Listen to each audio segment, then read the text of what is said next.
The War of the Worlds by H.G. Wells. Produced and narrated by Paul Skinner.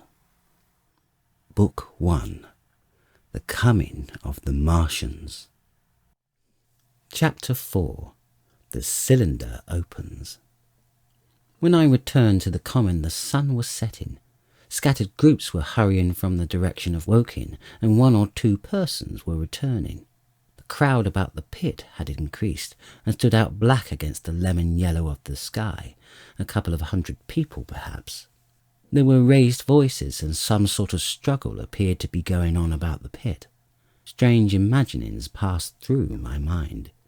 As I drew nearer, I heard Stent's voice. "Keep back! Keep back!" A boy came running towards me. "It's moving," he said to me as he passed. "A screw in and a screwing out. I don't like it. I'm going home, I am." I went to the crowd.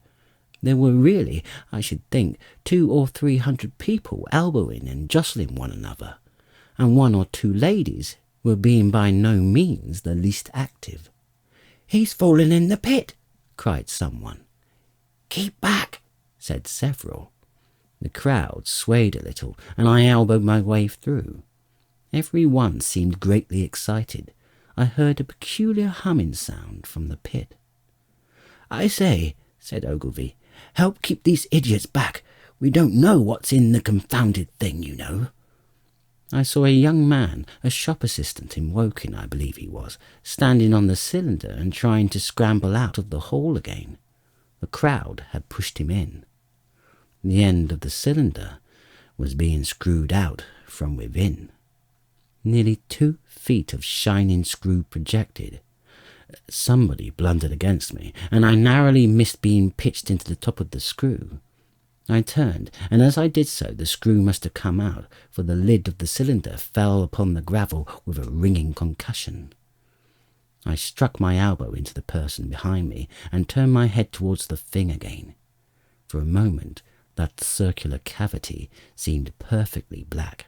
I had the sunset in my eyes.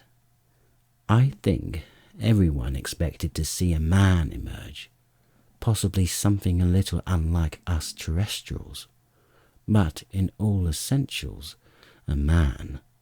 I know I did, but looking, I presently saw something stirring within the shadow, greyish, billowy movements, one above another, and then 2 luminous discs like eyes.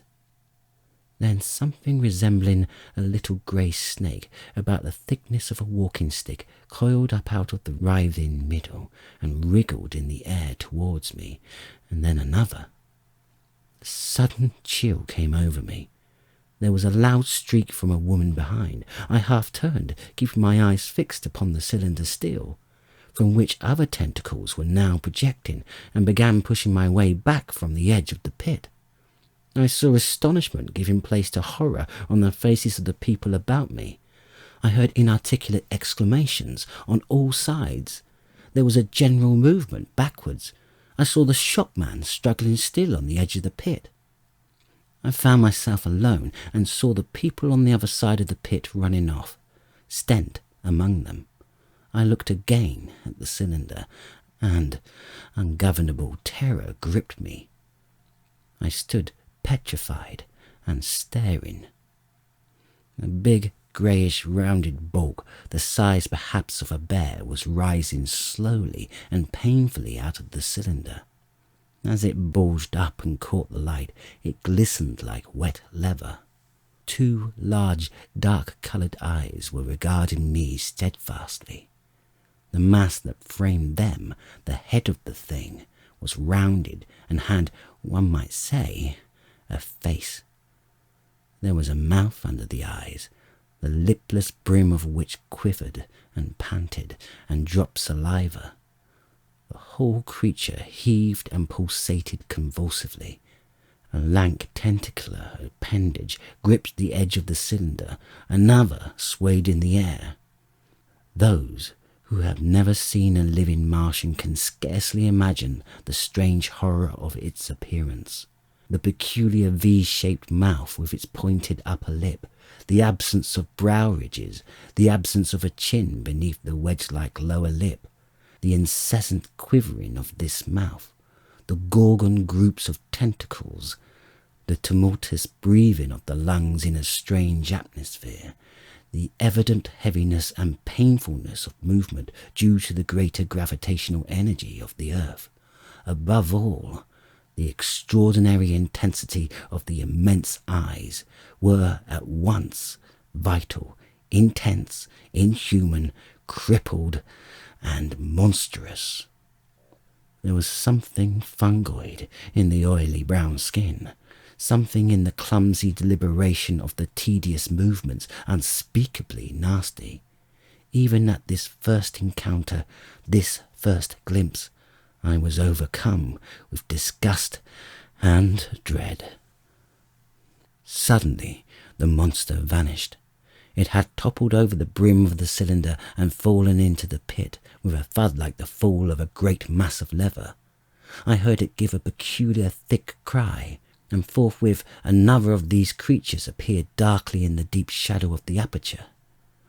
I turned and, running madly, made for the first group of trees, perhaps 100 yards away, but I ran slantingly and stumbling, for I could not avert my face from these things. There, among some young pine trees and furze bushes, I stopped, panting, and waited further developments. The common round the sand pits was dotted with people, standing like myself, in a half-fascinated terror, staring at these creatures, or rather at the heaping gravel at the edge of the pit in which they lay. And then, with a renewed horror, I saw a round black object bobbing up and down on the edge of the pit. It was the head of the shopman who had fallen in, but showing as a little black object against the hot western sun. Now he got his shoulder and knee up, and again he seemed to slip back until only his head was visible. Suddenly he vanished, and I could have fancied a faint shriek had reached me.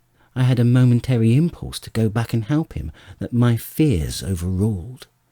Everything was then quite invisible, hidden by the deep pit and the heap of sand that the fall of the cylinder had made. Everyone coming along the road from Chobham or Woking would have been amazed at the sight. A dwindling multitude of perhaps 100 people or more standing in a great irregular circle, in ditches, behind bushes, behind gates and hedges, saying little to one another and that, in short, excited shouts, and staring hard at a few heaps of sand.